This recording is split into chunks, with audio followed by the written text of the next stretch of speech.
Om Sai Ram. Archit the blessing of Sai में आपका फिर से स्वागत है। आज हमारे साथ बाबा के एक ऐसे भक्त हैं जिन्होंने भक्ति के साथ साथ बाबा का एक दूसरा मार्ग भी अपनी लाइफ में उतारा, जो है सेवा, जिनका नाम है संदीप कुमार और वह पेशे से आईटी इंजीनियर हैं और वो भी चंडीगढ़ से हैं। आज हम सुनते हैं बाबा के अनुभव, उनके जो भी जीवन में हुए और किस तरह से उन्होंने भक्ति के साथ साथ सेवा मार्ग को चुना। तो आइए मिलते हैं संदीप जी से। ओम साई राम भैया। ओम साई राम। बहुत बहुत स्वागत है आपका हमारे चैनल बहुत पे। बहुत धन्यवाद। सबसे पहले मैं चाहता हूँ आप अपने बारे में थोड़ा दर्शकों को बताएं कि कैसे आप बाबा से जुड़े और आप किस तरह सेवा मार्ग पर आए। बाबा से मैं 2012 में जुड़ा था। उससे पहले बेसिकली मैं प्रोफेशन से आईटी इंजीनियर हूँ और 2012 की बात है कि पहले मैं नॉन एमएनसी कंपनीज में काम करता था। सो उस समय जिस कंपनी में काम करता था तो कंपनी का फाइनेंशियल इतना बेटर नहीं था और कॉस्ट कटिंग करके मेरी जॉब उस समय चली गई थी।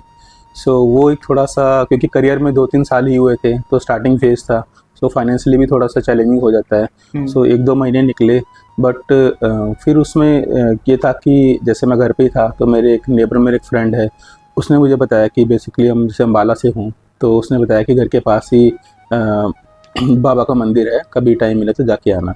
मैंने कहा ठीक है। अब वो बात सुनी और उससे पहले हमें नहीं पता कि बाबा क्या है, मैंने सुना भी नहीं था, इतना ना जानते थे हम। फ़ोटो में मैंने देखा था, क्योंकि फ़ोटो में जिस कंपनी में मेरी जॉब गई थी वहाँ पे सब जगह बाबा के फ़ोटोज़ थे, लगे हुए थे काफ़ी जगह पे। इवन बाबा के ओरिजिनल फ़ोटोज़ भी थी, बट उस समय मुझे नहीं पता था। तो मैं हमारा जैसे जनरली एक होता है कि कोई भी क्योंकि रेस्पेक्ट तो रहती है, कोई भी संत गुरु या भगवान है तो हम नमस्कार कर देते हैं। तो मेरे को लगता है कि सबसे पहले मेरा बाबा कनेक्शन जो बना वहीं से बना। और यहाँ पे मैं एक बड़ी बात कहना चाहूँगा कि ये हमारी गलतफहमी होती है कि हमने बाबा को चुन लिया है, कुछ है। नहीं, बाबा हमें चुनते हैं, हम कभी बाबा को नहीं चुनते। सो ये बात है। और एक दूसरी बात एक जो मेरे को याद आ रही कि बाबा, जब तक बाबा ना चाहें कोई सीढ़ी जा भी नहीं सकता। और इसको मैंने एक एक्सपीरियंस भी किया है लाइफ में, क्योंकि जब मैं एक बार शिरडी गया था, 2019 की बात है, कोविड का ही टाइम आई थिंक की बात है। जब मैं जिस दिन मुझे वापस आना था, उस समय मॉर्निंग का टाइम था, 4-5 बज रहे थे और एक कपल वहाँ पे आए हुए थे। सो उन्होंने मुझे पूछा कि बाबा का मंदिर किस तरफ है। तो मुझे बड़ा अजीब सा लगा सुन के। मैं कहा बाबा के मंदिर के पास हम हैं और ये पूछ रहे हैं बाबा का मंदिर किस तरफ है। तो मैंने बोला मैं कहा यही पास में ही सामने ही तो है। मैं कहा आप गए नहीं, अभी तक दर्शन नहीं किया आपने क्या? मेरा उस दिन वापसी थी। सो बोला, उन्होंने, लेडी ने मुझे बोला कि मैं 15 साल से ट्राई कर रही हूँ जाने का, बट अब जाके मेरा नंबर आया है। सो वो सुन के मुझे शॉकिंग हुआ और मुझे एकदम से कनेक्ट हुआ माइंड में कि जब लोग बोलते हैं कि हम काफ़ी टाइम से जाना चाह रहे हैं पर जा नहीं पा रहे, तो मुझे वो बात रियलाइज़ हुई कि हाँ, जब तक बाबा ना चाहें, किसी भी रीज़न से आपके कर्म होते हैं कि जब तक वो नहीं होगा तो सतगुरु के आगे से आप नहीं आ सकते। सो बाबा की ब्लेसिंग्स है कि जाना भी हुआ बीच में हमारा। सो कनेक्शन की बात ये थी कि वहाँ से जब मेरे फ्रेंड ने बोला कि जाना है, और वाइफ के साथ भी ऐसा ही हुआ कि थोड़ा लो फेस चल रहा था हमारा उस समय। शादी को 2 साल हुए थे और बेबी का भी हम सोच रहे थे और जॉब की एकदम से अनस्टेबिलिटी होगी। सो एक हमारे जो पड़ोस में आंटी जी रहते हैं, उनकी बेटी ने क्या बताया कि साईं बाबा का ये है, व्रत किया करो। सो मेरे को भी किसी फ्रेंड ने बोला और उनको भी किसी ने बाबा के बारे में बताया, तो हमें लगा कि चलो एक बार जाना चाहिए। क्योंकि हम लोग धार्मिक फैमिली से हैं, पूजा पाठ में शुरू से ही हम लोग करा है और हम शिव जी को पूजते हैं। जैसे घर में हमारे शिवलिंग भी है, तो हम बाबा शिवलिंग की पूजा किया करते थे। तो फिर उसके बाद एक दिन हमारा मंदिर हम लोग गए तो छोटा मंदिर है अम्बाला सिटी में, जंडली फ्लाईओवर के पास ही है, पर बहुत प्यारा मंदिर है। जाते ही मतलब जब बाबा को देखा तो बाबा की इतनी प्यारी मनमोहक मूर्ति है कि मतलब कनेक्शन, दिल का कनेक्शन एक होता है कि बन गया। परेशानी वाले दूर से निकल रहे होते हैं, तो हमारा उस समय हार्ट बहुत प्योरीफाई हो जाता है। आप देखोगे कि जब हम लोग मतलब किसी के थ्रू मतलब किसी को नेगेटिव नहीं बोलते या कुछ, ये करुणा भाव में रहते हैं, दया भाव रहता है, वो रहता है। तो ऐसे बल की बात बाबा से करें कि आप तो जानते हो कि क्या फेस चल रहा है, जॉब चाहिए और थोड़ा सा बेटरमेंट चाहिए, गाइडेंस चाहिए लाइफ में कि क्या करना है क्या नहीं करना, कुछ नहीं पता था उस समय। सो ये बोल के मैं आया। उसके बाद जो फर्स्ट वेरी एक्सपीरियंस क्या हुआ कि उस समय जॉब नहीं थी, तो दिन भर डेली पढ़ते रहना और घर पे सारा दिन रहना, तो एक नेगेटिव सा एनवायरनमेंट बन जाता है। तो कई बार बंदा फ्रस्ट्रेट भी हो जाता है तो एक दिन मुझे अच्छे से याद है कि मैं छत पे था, सुबह की बात है, 10 नाश्ता कर लिया, 10-11 बज गए, और मैं वही सोच रहा था कि जॉब कैसे लगेगी या कब लगेगी, वो सब माइंड में चल रहा था। तो लकीली क्या हुआ कि एक मेरा फ्रेंड का जो दिल्ली में था उसका कॉल आया मुझे कि आईटी में थोड़ा सा ये प्रॉब्लम चल रही है, कुछ थोड़ा देख सकते हो। मैंने कहा चलो ठीक है, मैं देख लेता हूँ। तो ऐसी बातचीत चली, उन्होंने किसी इंजीनियर का नाम दिया जो फील्ड में था, कुछ सर्वर रिलेटेड इशू था, मैंने फील्ड इंजीनियर को गाइड किया कि ऐसे ऐसे कर लो। सो उसने कुछ शायद ट्राई किया होगा और आखिर शायद वो चीज़ हो गई, तो कंपनी को लगा कि हाँ सही है, जॉब के लिए इनको रख लेते हैं।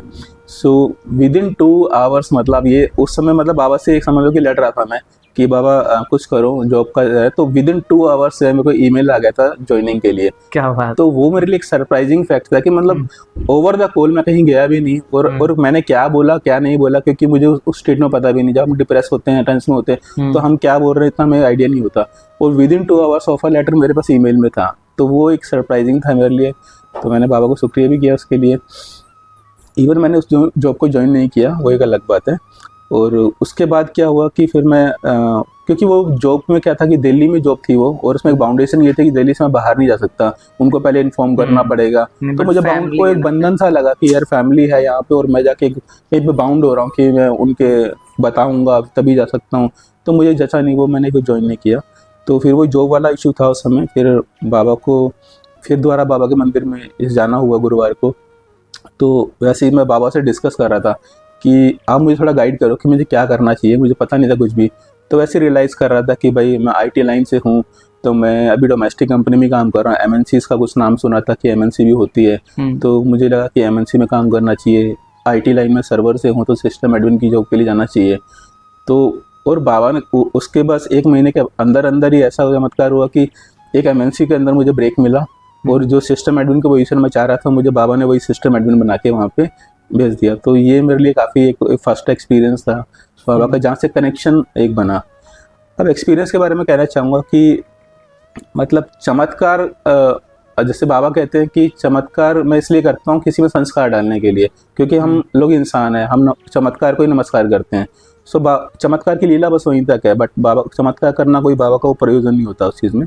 सो बस हमारा फेथ, क्योंकि हम नए नए बच्चे हैं बाबा के लिए, तो हमारा फेथ बिल्ड करने के लिए बाबा वो करते हैं। सो वो चीज़ मैंने एक्सपीरियंस करी, तो मुझे हाँ कि हाँ यार बाबा, मतलब भगवान तो सभी हैं, पर इतना इंस्टेंट एकदम रिस्पॉन्स देने वाले, जैसे हम कहते हैं कि बाबा हमारे साथ में रहते हैं, हमारे एकदम से सुनते हैं हर चीज़ को, एक बच्चे की तरह केयर करते हैं, जैसे कुछ होता था मैं संभाल लेते हैं। वो सब चीज़ें मैंने एक्सपीरियंस करना शुरू किया। एक वो चीज़ हुई, उसके बाद थोड़ा टाइम निकला, फिर मेरे छोटे ब्रदर की मैरिज का टाइम आया। सो 2000 उसके बाद उस समय क्या था कि जैसे मैरिज में आपको पता ही है, एक्स्ट्रा एक्सपेंसेस आ जाते हैं, सडन खर्चा ज़्यादा हो जाता है। सो उन दिनों मेरी सैलरी प्राइवेट सैलरी थी, तो 1 तारीख के बाद ही आती थी, और वाइफ की भी नई नई जॉब लगी थी उस समय, और तो थोड़ा सा फाइनेंशियली नीड थी। तो मैं सोचने लगा कि अब क्या होगा कैसे होगा, क्योंकि पेमेंट देनी थी किसी को। सो बट 1 तारीख के आसपास का टाइम था, तो आने में सैलरी आने में 10 दिन थे, हफ्ता 10 दिन था। तो मैंने ऐसे किसी फाइनेंशियली जो पर्सनल लोन देते हैं उनसे ही बात करी थी, मतलब रेट ऑफ इंटरेस्ट हाई था, 10-15% था। सोचा कि क्या करें।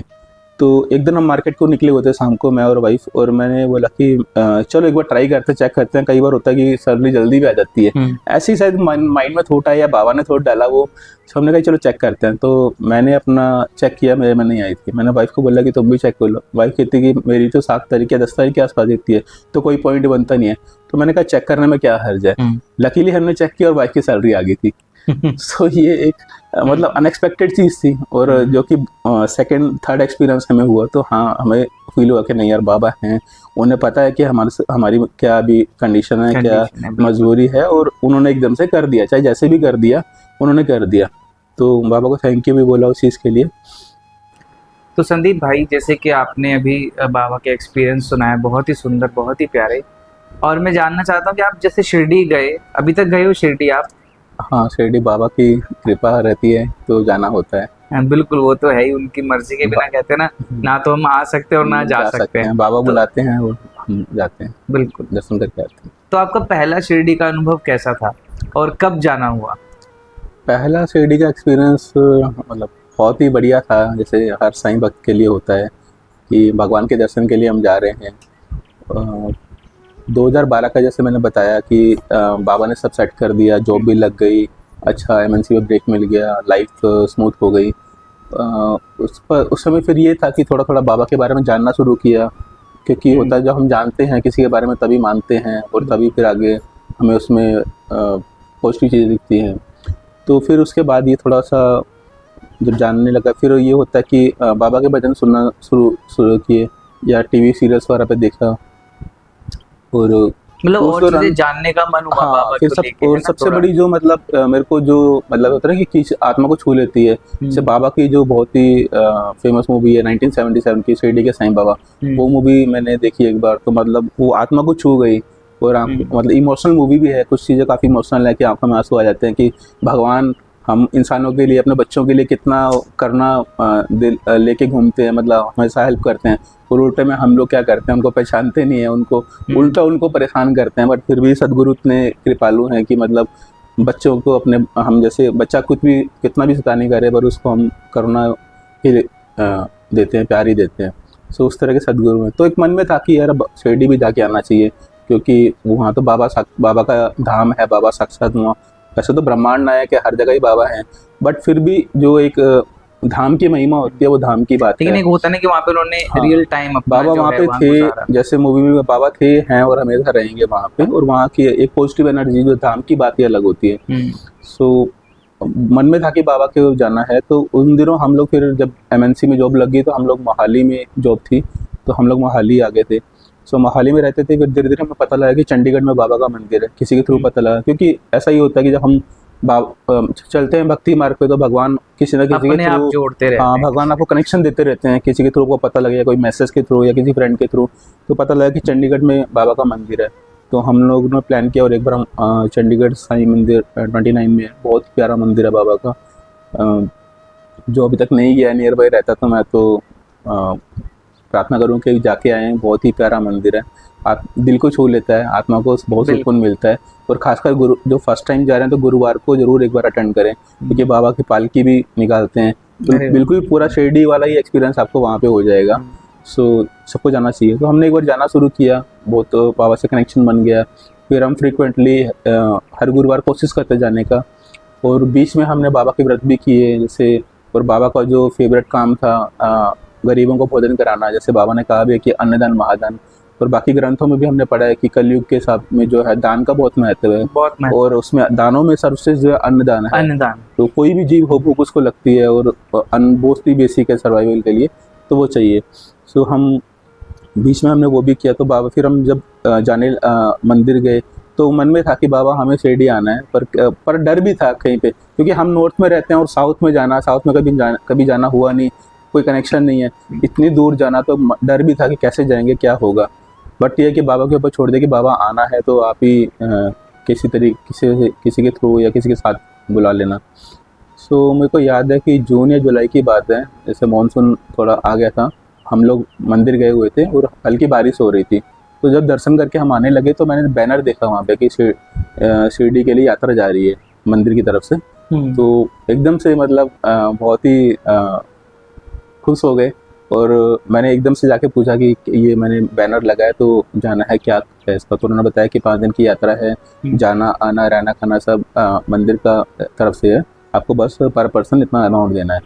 तो मैंने बोला और क्या चाहिए, उन्होंने बोला कि डॉक्यूमेंट्स चाहिए आपको। तो मैंने कहा ठीक है। तो मैं एकदम से जो मंदिर के सामने ही मार्केट है वहाँ पे बोला कि अब वेट करो मैं भी आता हूँ। तो मैं एकदम फटाफट बारिश में भीगता हुआ गया, मतलब बारिश का तो ध्यान ही नहीं रखा, क्योंकि एक्साइटमेंट और खुशी इतनी थी कि बाबा ने मौका दे दिया जाने का। तो मैं भीगता गया मस्ती में, और फटाफट से डॉक्यूमेंट्स का फोटो कॉपी करा के लाया, पेमेंट क्रेडिट कार्ड से पेमेंट करी, और बाबा को शुक्राना करा कि बाबा कब से हम सोच रहे थे, और फाइनली हमें एक ब्रेक थ्रू मिल गया कि शिरडी जाना है, और एक मंदिर के थ्रू सबके लोगों के थ्रू जा रहे हैं, तो सेफ एक जर्नी होने वाली है। तो डर वो निकल गया, और ये खुशी थी कि बाबा के दर्शन के लिए हमने जाना है। नवंबर में वो यात्रा जानी थी, और फिर वो नवंबर 2016 की बात है जब फर्स्ट टाइम हमें बाबा के दर्शन, शिरडी जाने का दर्शन का सौभाग्य मिला। तो बहुत ही प्यारे दर्शन हुए बाबा के, बहुत ही। तो वहाँ पे कुछ ऐसा अनुभव हुआ लाइक जैसे हम हर साईं भक्तों के जीवन में एक होता है कि जो शिरडी आते हैं तो बाबा उनको साक्षात्कार तो देते हैं, लेकिन वही है कि हमारा विश्वास और हमारा भाव। तो आपके साथ कुछ ऐसा अनुभव हुआ कि बाबा का कुछ साक्षात्कार हुआ हो शिरडी में? तो उस समय साक्षात्कार का ऐसा कुछ मन में था नहीं कि, क्योंकि हमारे लिए बाबा के दर्शन, शिरडी जाना और बाबा के दर्शन करना ही मतलब वो वही सब कुछ उस समय वो था, बढ़िया सबसे ऊपर वही था। तो गए हम बाबा के दर्शन में, बहुत प्यारे दर्शन हुए, काफ़ी साईं भक्त साथ में गए। तो भक्तों से जैसे भक्त लोग पूछते हैं कि हाँ आप फर्स्ट टाइम आए हो, तो सबने ये बोला कि जो फर्स्ट टाइम आया है तो उसकी बाबा तो बहुत जल्दी सुनते हैं। तो उन्होंने पूछा कि मतलब जो भी आपका है, सो हमने कहा, उन्होंने कहा कि बाबा जल्दी आपकी विश पूरी करेंगे। तो सुन के अच्छा भी लगा कि हाँ, बट हमें ये था कि चलो दर्शन हुए बाबा के, बाबा को थैंक यू बोलने गए थे बेसिकली, कि बाबा ने सब लाइफ सेट कर दिए। और अच्छा कि बाबा ने अपनी शरण में लिया है, क्योंकि सदगुरु जब आपको मिल रहे हैं, आपको शरण में ले रहे हैं, तो वो भी एक बहुत बड़ी बात होती है। सो उस समय वही खुशी थी। और लोगों ने बोला कि जो भी आपका कुछ हो तो लाइफ रिलेटेड, तो बाबा को प्रार्थना करना, बाबा जल्दी सुनते हैं। सो उस समय टाइम के अकॉर्डिंगली यही था कि मतलब एक अपना घर की होता है कि अपना घर हो जाए, और दूसरा क्योंकि रेंट पे रह रहे थे उस समय, और दूसरा फैमिली प्लान कर रहे थे, बेबी नहीं था। तो यही दो प्रार्थना थी बाबा की, अपना घर हो जाए और अपना बच्चा हो जाए। सो ये बाबा से हम प्रार्थना करके आए थे। बाकी दर्शन बहुत बढ़िया रहे, शनि सिंगनापुर भी गए हम, और ज़्यादा हम घूमे फिरे नहीं, क्योंकि साईं चरित्र पे मैंने पढ़ा भी था। उस समय हमें पता लगा बाबा का साईं चरित्र का पारायण वगैरह, क्योंकि धार्मिक स्थल में दर्शन के लिए गए हैं, और घूमना फिरना मुझे इतना पसंद नहीं है कि जिस काम के लिए गए श्रद्धा भावना से वही काम किया जाए। सो हम आ गए, बस यही दो बाबा से विश करें कि अपना और अपना बच्चा हो जाए। और 2016 की बात आई, उसके बाद थोड़ा टाइम पास हुआ। 2019 में फिर हम एक बार गए। अच्छा, वापसी में जब पहली बार हम गए थे तो ट्रेन से गए थे। तो ट्रेन में मैंने पर्सनली इतना सफ़र नहीं किया, मैंने मोस्टली बस में या फिर बस से ही ट्रैवल किया है। ट्रेन का मुझे थोड़ा साफ़ सफाई को लेके थोड़ा सा वो रहता है पर्सनली। सो मैंने आती बार बाबा को मन ही मन बोला कि बाबा नेक्स्ट टाइम आऊँगा तो मतलब बुलाओगे तो बाय एयर ही बुलाना। और लकीली जब 2019 में 19 में हमारा आना हुआ तो बाबा ने बाय एयर ही बुलाया। तो ये भी एक बाबा की कृपा रही कि बाय एयर जाने का मौका मिला। शिरडी में इंटरनेशनल एयरपोर्ट है बाबा का, जिन भक्तों को नहीं पता हो शायद। आई थिंक पूरे इंडिया में बाबा का ही ऐसा धाम है जहाँ जिनका अपना पर्सनल एयरपोर्ट है, इंटरनेशनल एयरपोर्ट है, और अपना और बाबा का ही अपना शिरडी का अपना रेलवे स्टेशन भी है। सो बहुत ही बढ़िया कनेक्टिविटी है, इसलिए ऑल ओवर द वर्ल्ड जितने बाबा के डेवोटीज़ हैं ईजिली फ्रिक्वेंटली आते हैं, लाखों भक्त हर महीने आते हैं, तो बाबा की ब्लेसिंग्स और आशीर्वाद मिलता है उनको। सो उसके बाद 2019 में हम लोग, मेरे को याद है कि जब हम दर्शन करने गए थे, दर्शन हमने किए हम पर्सनली हम गए थे, क्योंकि एक बार जाने का पता लग गया था। सो 2-4 दिन का हमारा ट्रिप था। सो मॉर्निंग का मुझे एक याद है पर्सनली कि जब हम द्वारका माई के साथ में बाबा का समाधि मंदिर है, तो हम जब मध्याह्न आरती होने वाली थी तो बाबा समाधि मंदिर के पीछे एक थोड़ा से हॉल टाइप है, छोटा सा हॉल टाइप है, जहाँ पे आरती के लिए कुछ लोगों को अलाउ करते हैं। सो बहुत ही मतलब एक अनुभव, दिव्य अनुभव इसे कह सकते हैं, स्वर्ग जैसे अनुभूति हो रही थी कि इतना स्पिरिचुअल एनवायरनमेंट है, सब लोग बैठे हैं, पूरे भक्ति भाव से आरती हो रही है, और बहुत ही प्यारा अनुभव। और मन में मेरे ऐसे एक थॉट सा आया कि बाबा कितना मतलब जिसे हम कहते हैं कि परमानंद की अनुभूति जैसा एक्सपीरियंस हो रहा था। मध्याह्न आरती होने वाली थी और स्टार्ट हो गई थी, और मैं बोल रहा था कि बाबा पता नहीं ये सौभाग्य दोबारा कब मिलेगा ना मिलेगा। और बहुत प्यारे आरती हुई, दर्शन हुए, आगे 2019 का टाइम फिनिश हुआ, और 2020 में सबको पता ही कोरोना काल आ गया। तो वही चीज़ मेरे माइंड में एकदम स्ट्राइक हुई कि यार वो भाव मेरे मन में था कि बाबा ये दोबारा मौका मिले ना मिले, और बाबा ने वही देखो वही चीज़ हो गई। सो बट ये है कि चाहे दूर कैसे भी रहो, अप डाउन, अगर हम अपने गुरु में, भगवान में दृढ़ निष्ठा भक्ति है तो कुछ फ़र्क नहीं पड़ता हमें कोई कैसा भी रहे। अगर हमारे कर्म सही हैं और हम गुरु को फॉलो कर रहे हैं, उनकी बात मान रहे हैं, तो फिर हमें नेगेटिव चीज़ें भी इफेक्ट नहीं कर सकती। तो मेरा पर्सनली ये बिलीफ है। 2020 कोरोना टाइम भी आया। अब कोरोना का ही ऐसा हुआ कि जैसे मेरे मदर जो कि उनको प्रॉब्लम्स भी रहते हैं, बीपी, शुगर, थायराइड भी है, और उनको कोरोना हो गया। सो सबके लिए डेंजर ये था कि मतलब जिसको हम चाह रहे थे कि मतलब हेल्दी बंदे को हो जाए पर पेशेंट को ना हो, और उल्टा यहाँ पे केस क्या हुआ कि पेशेंट को हो गया और बाकी सब हम लोग अब सोचने लगे अब क्या होगा। सो उन दिनों कोरोना काफ़ी बढ़ रहा था, सो एक टेंस वाली स्टेट आ गया। बट ये था कि हम उस समय उस दौर तक वो ये था कि बाबा का साईं चरित्र का पारायण भी करते थे, और बाबा की उदी जैसे बाबा बोलते हैं कि माथे पे लगाना, घोल के पीना है, तो हम डेली हम वो प्रैक्टिस फॉलो कर रहे थे। और उस दौर में ये कि हम लोग कोरोना इन्फेक्टेड हो गए, बट बाबा की ऐसी कृपा रही कि किसी को भी कुछ मेजर प्रॉब्लम नहीं आई, बस माइनर सा था कि हमने दवाई खाई, बाबा की ऊदी प्रसाद लिया और हम बिल्कुल ठीक हो गए। ऊदी तो जैसे हम कहते हैं राम राम संजीवनी है ना। संजीवनी बूटी हमारे लिए रामबाण औषधि है, तो बाबा की कृपा और उस ऊदी के रूप में हमारे साथ थी, तो हमें तो क्या ही होना था। भाई मैं एक चीज़ यहाँ पूछना चाहता हूँ कि जैसे हम आप लोग कितने प्यार से और शिद्दत से बाबा की प्रैक्टिस फॉलो करते हैं ना अपनी लाइफ में, तो इसी के साथ साथ भक्ति से आपका सेवा की तरफ डाइवर्जन कब हुआ और उसके बाद आपने स्टार्टिंग कैसे की? तो जैसे आपने सेवा की बात करी, भक्ति मार्ग में तो हमें बाबा ने डाल दिया कि ठीक है, भक्ति में हम पहले शिव जी की भक्ति करते थे, सभी भगवान को तभी मानते थे, आज भी मानते हैं, भगवान तो हमारे लिए बराबर ही हैं सब, क्योंकि हमें पता है कि परमात्मा तो एक ही है, परमात्मा के सब रूप हैं किसी भी रूप में। मेन बात है कि आप किसी भी रूप को मानो, किसी भी धर्म को फॉलो करो, बट ये कि शिद्दत से फॉलो करो और सबका रिस्पेक्ट करो। बिल्कुल। और ये चीज़ है। और सेवा में ये है कि भक्ति पे चल रहे थे, बट फिर भी एक, क्योंकि हम भक्ति भी उतनी बेटर नहीं कर पाते आज के टाइम में, को पता ही है कि भागदौड़ वाली ज़िंदगी है और इतनी सारी नेगेटिव चीज़ें आसपास चल रही हैं, तो भक्ति उतना बेटर हम नहीं कर पाते, तो एक अनसेटिस्फैक्शन कह लो, या उतना वो चीज़ नहीं हो सकता जितना होना मतलब चाहिए, अपने मन को वो फील नहीं हो रहा। सेटिस्फैक्शन नहीं होता। और सदगुरु को पता है कि प्रॉपरली हम उतना नहीं कर पा रहे हैं जितना हमें करना चाहिए, ताकि हम हमारे वेलनेस के लिए उसमें हो सके। सो 2021 का टाइम था, जब टाइम भी कोरोना का टाइम था, जब लोगों को नीड भी थी, क्योंकि काफ़ी सामाजिक संस्थाएं भी काम कर रही थी, तो हमें तब थोड़ा अवेयरनेस आई उस समय कि हाँ, गवर्नमेंट के अलावा भी कुछ होता है, कि NGOs वगैरह होते हैं, सामाजिक संस्थाएं होती हैं जो कि ग्राउंड लेवल पे ये भी काम करती हैं।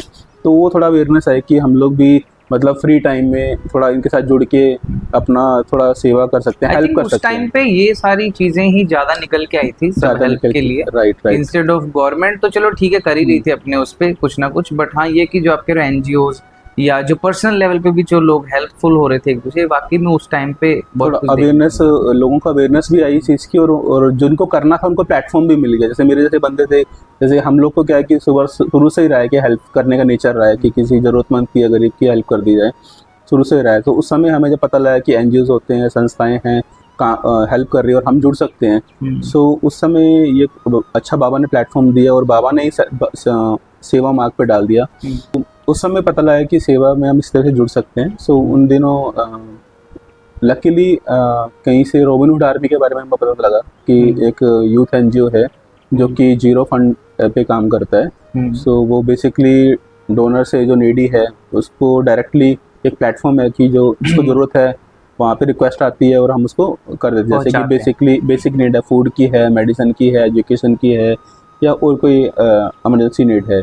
सो पता लगा, उनसे कांटेक्ट किया और उन्होंने सब बताया कि डिसेंट्रलाइज मॉडल है पूरा, कोई भी यहाँ पे बॉस नहीं है, हर कोई यहाँ पे इक्वल है। अच्छा, मतलब कुछ ऐसे जैसे फाउंडेशंस में बेसिकली होता है कि एक लेवल होते हैं, हायरार्की होती है। राइट। तो इसके सबसे बेस्ट मुझे पॉइंट यही लगे कि एक तो 0 फंड ऑर्गेनाइजेशन है, पैसे को इन्वॉल्वमेंट नहीं है कि कुछ मैनिपुलेशन हो रहा है, और सेकंड की डिसेंट्रलाइज मॉडल है, यहाँ पे जो जिस ओनर है वो भी इक्वल लेवल पे है और जो न्यू ज्वाइनी है वो भी डे 1 पे वो भी इक्वल लेवल पे है, कि सब एज अ टीम काम कर रहे हैं हम।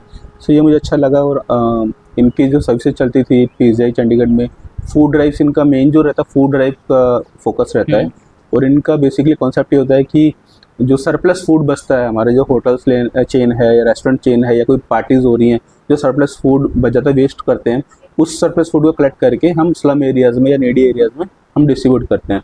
तो बहुत ही बढ़िया कॉन्सेप्ट है। मैं सबको रिक्वेस्ट भी करना चाहूँगा कि जब कभी फ्री टाइम मिले तो आप प्लीज़ रॉबिनहुड आर्मी के बारे में थोड़ा सा गूगल करिए, व्हाट्सएप भी इनका नंबर है, आप इनसे इजीली जुड़ सकते हैं।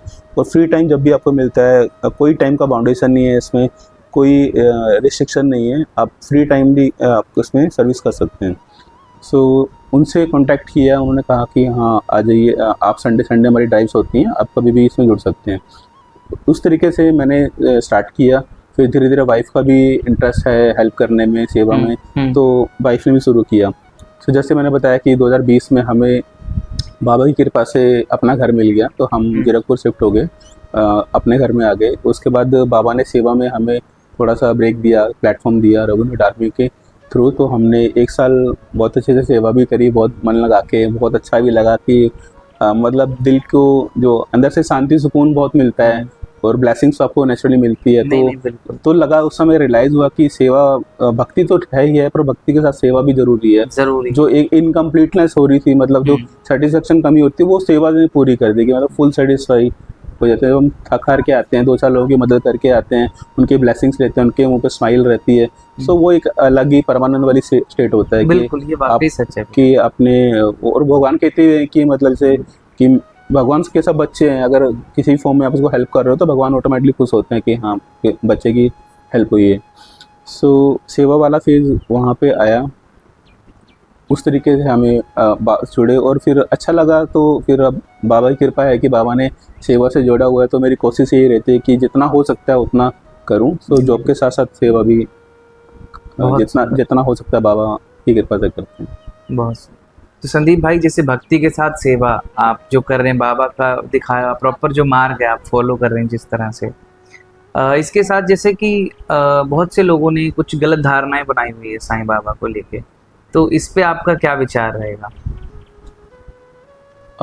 इन देखो ऐसी बातें, पहली बात तो मैं ये बोलूँगा कि कोई भी धर्म ग्रंथ है या कोई भी धर्म है, कोई भी मजहब है, कभी भी किसी में लिखा नहीं कि तुम जात पात या धर्म के नाम पे लड़ो। ये सब मैन मेड थिंग्स हैं, मैनिपुलेटेड थिंग्स हैं अपने निजी फ़ायदे के लिए। सब धर्म इक्वल हैं, मतलब सब अपने आप में एक सबकी अपनी अपनी इम्पोर्टेंस है। और बाबा का जो कलयुग में अवतार हुआ, जब हम कहते हैं, बाबा इसी मैसेज को देने के लिए किया कि बाबा ने सर्वधर्म को माना भी है, बाबा ने सर्वधर्म को प्रचार भी बाबा ने किया और उसको जी के भी दिखाया है। क्योंकि बाबा 60 साल शिरडी में रहे, तो सिर्फ कहने की बात नहीं है। जो हम कहते हैं कि कह दिया संत ने, कह दिया, बट प्रैक्टिकली तो किया नहीं किसी ने। वो हमारे बाबा ने खुद करके भी दिखाया। 60 साल बाबा शिरडी में रहे, यवन की तरह रहे। और अगर आप शिरडी में कभी जो बाबा की द्वारका माई है, तो आप उसको ना तो प्रॉपर हिंदू बोलोगे या मुस्लिम बोलोगे, वो सर्वधर्म को बाबा समान मानते थे। क्योंकि बाबा की द्वारका माई में तुलसी भी है, बाबा की द्वारका माई में अग्नि भी जल रही है, बाबा की द्वारका माई में जितने भी धर्म, राम विजय हो गया या गीता का पाठ हो गया, और भी धार्मिक ग्रंथ है, वो बाबा के टाइम में बाबा ने खुद बोल के अपने भक्तों से उसका डेली पारायण करवाते थे।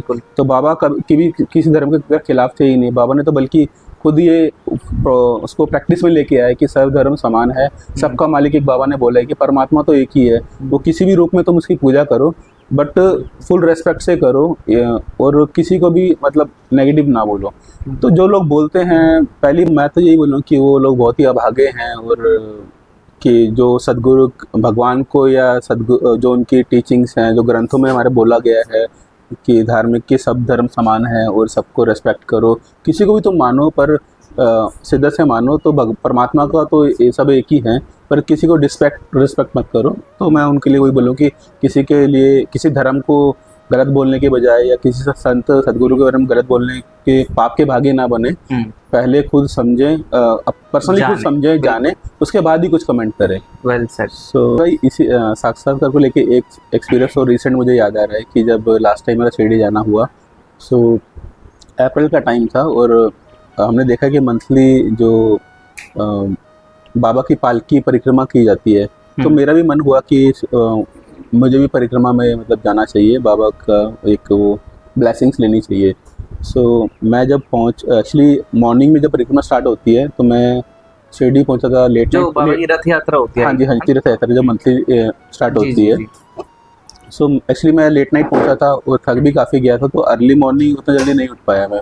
सो ये हुआ कि जो यात्रा थी वो स्टार्ट हो गई और वो लोग चले गए, और मैं लगभग आधा घंटा लेट हुआ।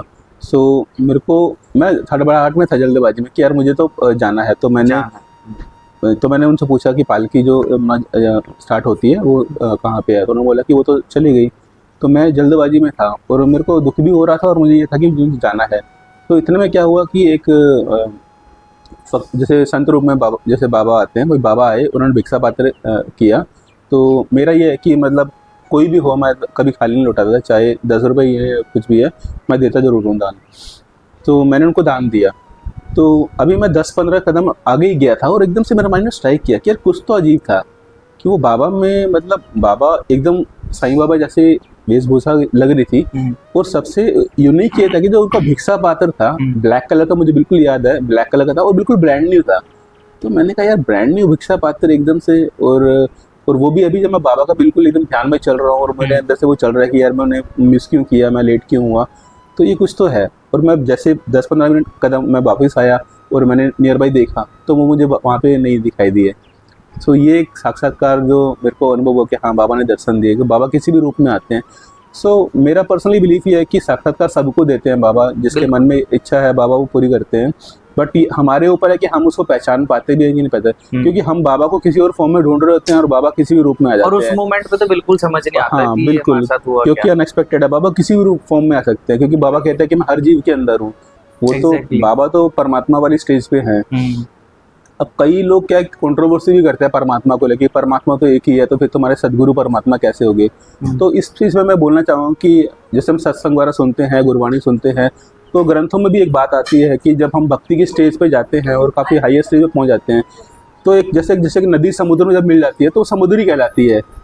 सो उसी तरह से मैं बोलूँगा कि जब जो बाबा का जो स्टेटस है, वो बाबा एक तो अवतार, बाबा ने अवतार लिया, जो हम एक ग्रंथों इस साउथ में जो ग्रंथ है उसमें भी बोला गया है कि हनुमान जी और जो हमारे दत्तात्रेय हैं उनका एक उनने मिलके ही ये उसमें लिखा हुआ ग्रंथ में कि कलयुग में शिरडी ग्राम में साईं जी के नाम से अवतार होएगा।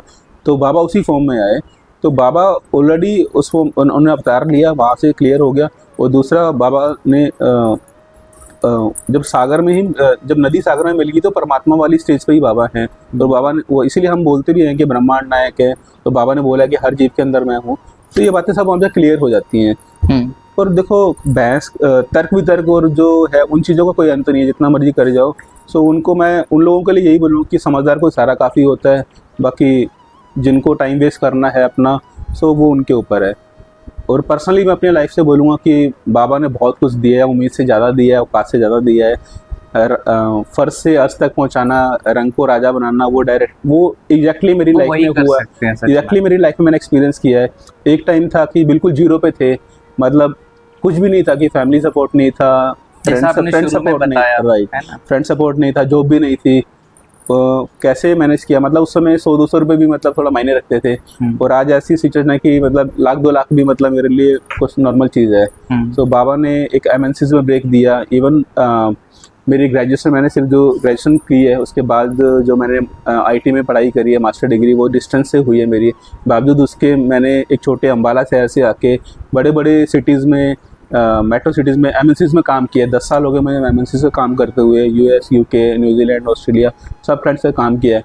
तो ये बाबा की रहमत ही है। जैसे हम कहते हैं कि जब परमात्मा की कृपा होती है तो गधा भी घोड़ा बन जाता है। सो वो वाली बात है कि बाबा की रहमत है कि इतने बड़े बड़े MNCs, बिग ब्रांड्स में काम किया है। और बाबा की रहमत है कि मतलब सब कुछ है बाबा की कृपा से, घर, गाड़ी, पैसा, सब कुछ है, बाबा की रहमत है। सो अब बाबा से यही प्रार्थना है कि अपनी कृपा आशीर्वाद बनाए रखें। और बाबा से मैं बस यही मांगता हूँ कि मेरी रोजी रोटी और सेवा चलती रहे, बस ये कभी रुके ना। तो मेरी बाबा से यही अरदास होती है, उसके अलावा और कुछ नहीं। दूसरा मैं कहूँगा कि बाबा का जो ग्रंथ है साईं सचरित्र, उसका पारायण हमें करना चाहिए। जिनके पास नहीं है तो प्लीज़ वो ग्रंथ जो है बाबा का ऑनलाइन प्लेटफॉर्म्स पे भी है, या फिर आप शिरडी संस्थान के थ्रू भी ऑनलाइन मंगा सकते हैं, जिसमें आपको बाबा की पूरी जीवनी, उनके जो बाबा के जो चमत्कार हैं, लीलाएं हैं, बाबा क्या हैं, वो सब आपको वहाँ से क्लियर हो जाएगा। और थर्ड मैं बोलूँगा, जो बाबा का जो ग्रंथ है वो काफ़ी अपना आप में बहुत पावरफुल है। जैसे स्पिरिचुअल जितने भी हमारे ग्रंथ हैं उनको आप पढ़ोगे डेली, अगर डेली जो पर्सनल प्रैक्टिस मैं फॉलो करता हूँ कि मैं जितना हो सके तो एक पार्ट में डेली कोशिश रहती है कि मैं डेली एक पार्ट पढूं, जिससे कि हम बाबा के साथ कनेक्शन भी हमारा बना रहे और उसकी पॉजिटिविटी बहुत आप फील अप करोगे। तो पर्सनली मैं ये चीज़ फॉलो करता हूँ और मुझे इसका बहुत ही बेनिफिट मिला है। इवन जब कोई भी क्रिटिकल सिचुएशन होती है सो उसमें भी आप पारायण करते हो तो कितना ही बड़ा संकट क्यों ना हो, बाबा की कृपा से एकदम से वो हो जाता है। और थर्ड जो ठीक मैं चीज़ बोलूँगा साईं ज्ञानेश्वरी के बारे में, जो कि बहुत ही अच्छा संगीतमय ग्रंथ है। वो ऑडियो में भी है और एज अ बुक भी है। सो प्लीज़ हो सके तो साईं ज्ञानेश्वरी का भी यूट्यूब पे आपको मिल जाएगा और ये ग्रंथ का आप सुनिए, आपको मन को बहुत ही, आत्मा को शांति सुकून मिलेगा और बाबा की कृपा बरसेगी। सो सभी को ओम साई राम, बाबा कृपा करें सब पे। ओम साई राम। तो जैसा कि आपने अभी सुना संदीप जी के एक्सपीरियंस और उनसे जो भी इंस्पायरिंग हमने सेवा के बारे में जाना, इसी तरह हमें भी अपनी लाइफ में भक्ति और सेवा दोनों को साथ में लेकर चलना चाहिए। तो आज की इस वीडियो में बस इतना ही। अब हम मिलते हैं हमारी अगली वीडियो में बाबा के प्यारे अनुभव के साथ और नए नए पॉडकास्ट के साथ। तब तक के लिए ओम साई राम। ओम साई राम। साई